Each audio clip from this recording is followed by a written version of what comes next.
Salut à tous, très heureux de vous retrouver pour un nouveau numéro de votre émission Au cœur du sport. On vous remercie d'être nombreux à prendre donc le rendez-vous. Et puis ce matin, une fois n'est pas coutume, on parlera de basket, on parlera également de Scrabble avant d'ouvrir la grosse page consacrée au football. Et puis comme on a pris l'habitude, on a désormais Flavien Achade qui nous accompagne pour le compte de cette émission. Flavien, bonjour et bienvenue. Bonjour à vous François d'Assise Amassiwan et bonjour à tous les internautes. Vous gardez la forme, j'espère. Ça va très bien, ça va. Comme je le disais, on démarre donc par du basket avec les finales de la Coupe de la Relève qui se sont disputées du côté du Hall des Arts et Loisirs de Cotonou. 6 finales dans diverses catégories. On prend donc les impressions à chaud de Alassane Zimé Yerima. Il est le promoteur de ce tournoi. Il revient sur ce qui l'a motivé à initier ce tournoi. Bon, cette Coupe de la Relève a été initiée par Stade Benin Sport, qui est une organisation sportive à but non lucratif et qui offre un programme d'entraînement et de compétition aux plus jeunes. L'organisation de ce tournoi est partie à la suite d'un constat et le fait que nos équipes seniors n'ont souvent pas les fondamentaux. Et nos équipes seniors ont des problèmes surtout au niveau du basketball. Alors nous nous sommes dit que si nous prenons les enfants dès l'âge de 5 ans, nous sommes sûrs qu'en impliquant les fondamentaux, on va tirer de bons grains plus tard. Et on aura des équipes nationales fiables. La 6e édition se déroule au niveau de 4 départements. Nous avons le littoral à travers Cotonou, le Borgou à travers Parakou, Natitengu pour le département de la Takura et enfin Ouaké pour le département de la Donga. Nous devons ramener le sport à l'école. Tant que les écoles ne feront pas du sport comme il le faut, nous ne sommes pas sûrs d'avoir des équipes nationales fiables. Et c'est ce que nous avons compris en prenant les enfants depuis l'âge de 5 ans pour qu'ils suivent les étapes. Ils seront U12, U14, U16, U18 et U20 et plus. Alors, quand un enfant qui a la chance de gravir ces échelons, quand il sera en senior, il va assez briller. Voilà donc à l'instant Alassane Zimé Yerima qui rappelle l'importance du sport à la base. Et puis comme on parle de basket, vous le savez, l'actu du moment, c'est également cette triste nouvelle qu'on a appris, la mort de Kobe Bryant par un crash d'hélicoptère, un grand champion donc, qui nous quitte à 41 ans. C'est ce que vous avez envie de placer un mot sur cette actualité. Écoutez, quand on parle de Kobe Bryant, c'est une icône du basketball. Et aujourd'hui, qu'il parte comme ça, à 41 ans, avec les événements que nous avons suivis, franchement, c'est pas très bien. Je crois que les sportifs, en général, on a constaté que les sportifs partent maintenant très très tôt. On ne sait pas ce qui se passe dans le monde du sportif, des sportifs, voilà. Mais je crois que Kobe Bryant a marqué son temps à travers le basketball, avec les Lakers, tout ce que nous avons suivi. Et je crois que son âme repose en paix. Voilà. Effectivement, que son âme repose en paix. Vous l'avez si bien dit, Kobe Bryant a marqué l'histoire de son sport, l'histoire du sport tout court. 5 titres de champion NBA, ce n'est pas donné à n'importe qui. On rappelle que malheureusement, il est parti aussi avec sa fille qui était âgée de 13 ans, Gianna Bryant. Allez, ce qui est bizarre, c'est que sa fille, Gianna, c'est aussi une amoureuse de la balle au panier. Effectivement. Et puis, il paraîtrait qu'ils allaient pour assister à un match que devrait normalement jouer sa fille. Sa fille, effectivement. Et voilà l'accident qui est arrivé. Et effectivement, parmi ces 4 filles, elle était la seule qui s'est véritablement intéressée au basket et qui voulait justement prendre la succession de son père. Allez, on va enchaîner avec du sport cérébral, cette fois-ci avec le Scrabble. Les simultanés ont eu lieu le week-end écoulé. On va écouter justement le vice-président de cette fédération, Ilano Jean-Hugues Agbemavois. Il revient sur le déroulé de la compétition. Nous sommes là dans le cadre du déroulement d'une des épreuves statutaires de la saison 2019-2020. C'est le simultané national, c'est l'un des simultanés nationaux. Donc c'est une épreuve qui se joue partout sur le territoire national par tous les scrabbleurs enregistrés et licenciés auprès de la Fédération béninoise de Scrabble. Donc nous avons plusieurs centres de jeu. L'un des centres de jeu, c'est la FSS à Cotonou. Nous avons un centre de jeu à Porto-Novo, un autre centre de jeu à Natitengu et un centre de jeu à Abomey, un autre centre de jeu également à Parakou. Donc sur toute l'étendue du territoire, la compétition démarre à la même heure et ensuite on collecte les résultats pour voir qui a mieux joué ces compétitions. C'est une activité statutaire que nous menons depuis des années. Le but final, c'est de donner le maximum de compétitions afin que nos joueurs soient le plus rodés possible pour participer avec succès aux joutes continentales et internationales. Et puis ces simultanés au plan local ont été remportés par Julien Afaton qu'on ne présente plus. On va d'ailleurs l'écouter. Oui, le championnat national est une compétition nationale. Nous avons l'habitude de jouer cette compétition chaque année. D'ailleurs, je la prépare très bien. J'ai eu beaucoup de titres l'année dernière, donc il faut que j'essaie de les défendre en février prochain à Nat-Tengu. Ouais, mes chances sont toujours intactes parce que j'ai été déjà plusieurs fois champion du Bénin. Donc c'est vrai que la tâche ne sera pas facile. Il faut essayer de s'entraîner. L'entraînement est toujours quotidien. Vous devez le constater, je le fais tous les jours.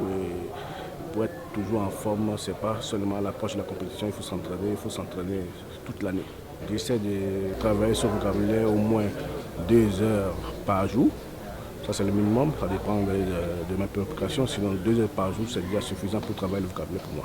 Il faut rappeler que ces simultanés se sont déroulés un peu partout dans le monde et que justement Julien Afaton qu'on vient d'écouter à l'instant est arrivé deuxième sur le plan mondial. Flavien Achadi, ça fait quand même plaisir de voir que Julien Afaton est toujours resté constant à un très haut niveau de compétition. Lui qui depuis des années tient le flambeau quand même du Scrabble béninois. Écoutez, quand vous parlez de Julien Afaton, c'est aussi un athlète comme les autres. C'est vrai que le Scrabble, c'est un sport cérébral. Et il l'a dit que lui s'entraîne pratiquement 2 heures par jour. Et quand il dit 2 heures par jour, beaucoup vont penser peut-être que c'est pour aller sur les pelouses, pour aller courir, pour aller faire des trucs. Non, lui, il se cultive à travers les vocabulaires, à travers les expressions pour pouvoir avoir un niveau impressionnant. Et je crois que c'est déjà très bien que Julien Afaton essaie tant bien que mal de maintenir le flambeau du Bénin parce que quand on parle aujourd'hui de Julien Afaton à l'international sur le Scrabble, c'est quand même un monsieur qui a fait hisser le drapeau du Bénin et je crois qu'il n'a qu'à tout simplement continuer sur cette lancée et que en tout cas les membres de cette fédération béninoise de Scrabble puissent avoir encore d'autres Julien Afaton pour pouvoir essayer de lui assurer la relève parce que Julien Afaton, il n'a plus l'âge de 18 ans, donc il est en train d'avancer petit à petit et on espère qu'on aura d'autres Julien Afaton. Mais ce qui est bien avec le Scrabble, c'est qu'on peut le jouer à n'importe quel âge, il suffit juste d'avoir encore ses facultés mentales. Voilà, c'est pour ça que je dis qu'il faut préparer la relève. N'est-ce pas? En parlant justement de Scrabble, on rappelle que le Bénin sera bientôt la capitale du Scrabble africain parce que le Bénin va abriter les Champas, les championnats d'Afrique de Scrabble. Et donc, à ce sujet, la fédération aussi se prépare activement. Ensuite, donc, le point des préparatifs à nous fait par Jean-Eudes Agbemavor. Oh, la préparation va bon train. Depuis environ 2 mois, l'équipe nationale est connue. Les membres de l'équipe nationale sont connus. Ils sont entraînés tous les dimanches pendant 5 heures de temps d'affilée. Les 10 personnes qui se sont classées les meilleures pour faire partie de l'équipe nationale s'entraînent ensemble, font des exercices en vue de préparer la participation du Bénin au Champas 2020 que nous organisons. Justement. Le Bénin est une place forte du Scrabble africain. Le Bénin, je pense que s'il faut classer les 4 ou les 5 meilleures nations du Scrabble africain, le Bénin il sera forcément soit à la 2e ou à la 3e place. Donc c'est vous dire que toutes les fois qu'on participe à une compétition africaine, nous avons des chances de remporter des médailles. Nous avons également un peu plus de chances encore d'être sur des podiums. Donc le but pour nous, c'est de faire le maximum et d'être sûr que nous aurons, à défaut d'avoir tous les podiums, ou de truster pratiquement tous les titres de champion, c'est de réussir à faire une très bonne participation et à avoir au moins 2 ou 3 titres de champion d'Afrique et à être pratiquement sur tous les podiums. Les prochains Champas qui se dérouleront donc du 10 au 17 avril 2020. On passe au football à présent avec justement la 5e journée de la phase de groupe de la Coupe CAF. J'ai un tout petit peu le sourire aux lèvres parce que justement ESAE s'est fait corriger, on va le dire comme ça, un but contre 5 par les Marocains de la Renaissance sportive de Berkane. Franchement, on a compris que finalement, il y avait un monde d'écart entre les deux équipes. Oui, il y a eu un manque d'écart entre les deux équipes et surtout quand vous voyez l'entame tonitruante de cette équipe du Bénin avec le premier but béninois qui a été inscrit à la première minute par Eric Sewa. Vous sentez qu'après, les Marocains ont pris franchement le dessus sur les Béninois. Il n'y avait pas eu la présence des défenseurs. Le milieu de terrain béninois était aux abois. Donc il y a eu l'attaquant marocain qui a simplement fait du mal à la défense béninoise. Marcel Dandinou n'a constaté que les dégâts par 5 fois dans ses filets. Bon, c'est l'apprentissage qui continue. Et quand vous prenez les moyens qui sont mis à la disposition de l'équipe du Bénin, vous voyez qu'il y a vraiment d'écart entre la Renaissance sportive de Berkane, le DCMP du Congo et puis Zanaco. Effectivement. Donc on rappelle qu'au final, ESAE est à sa place dans ce groupe, déjà même en termes de niveau, mais même aussi en termes de grandeur, on va le dire comme ça, en termes d'organisation. Le Bénin est à sa place dans ce groupe-là. Écoutez, on va simplement dire que oui, le Bénin est à sa place dans cette poule-là, mais il faut simplement louer la participation de cette équipe béninoise parce que ça permet quand même de gagner en expérience et ça permet aux jeunes joueurs de s'extérioriser. Justement, est-ce que Flavien Achade ESAE n'a pas joué peut-être un tout petit peu petit bras parce que je le dis parce que on se disait que dans ce groupe, c'est Zanaco qui sera notre adversaire, mais on se rend compte qu'aujourd'hui, Zanaco, à l'occasion de cette 5e journée, a battu quand même le Daring Club Motema Pembe 2-1. Oui, écoutez, quand vous parlez de cela, moi je souris. On peut avoir des regrets, ESAE? Non, on ne peut pas avoir des regrets parce que quand vous avez une équipe comme ESAE et vous participez à une coupe africaine de la CAF, il faut avoir les moyens. Ce n'est pas simplement les moyens financiers, il y a les moyens qu'il faut, les joueurs. Et jouer pratiquement une semaine, le championnat béninois, revenir jouer la semaine qui suit, c'est pas évident pour l'effectif que ESAE a. Donc pour moi, je dis simplement, oui, ESAE a voulu peut-être jouer l'assurance, tout cela, mais les moyens n'ont pas suivi. On rappelle que ESAE Football Club défie donc le Daring Club Motema Pembe au cours de cette 6e et dernière journée. C'est le match en bonus, on va le dire comme ça. Oui, le match en bonus pour cette équipe du Bénin et on espère qu'elle va aller de l'autre côté pour aller se faire plaisir parce que oui, elle a déjà fait pratiquement le chemin. Maintenant, l'expérience est là. Il va falloir peut-être continuer encore à travailler pour que lors peut-être de la prochaine édition, on puisse peut-être encore avoir l'équipe de Zaïre ou bien encore avoir d'autres équipes du Bénin pour pouvoir y participer. On revient aux affaires domestiques avec la Vitalor Ligue 1. Vous le savez, hein, la phase aller a donc pris fin à l'issue donc, de la 15e journée. Et puis Flavien Achade, les grands enseignements, c'est qu'on a Ayema qui est leader. Et puis on a également le meilleur buteur qui nous vient donc des Dragons de l'OM, M. Bado-Egan Foli, hein, qui est donc le meilleur buteur de ce championnat-là. Mais on a aussi dans le bas du classement des clubs qu'on n'attendait forcément pas, comme l'USS Kraké et UPI ONM. Mais avant justement de parler de tout cela, on revient sur le champion, on va le dire comme ça, à mi-parcours, qui est Ayema. Oui, vous savez, l'équipe du coach Hubert Renfort, voilà, Ayema, personne n'attendait cette équipe terminer en première position à la fin de cette phase aller.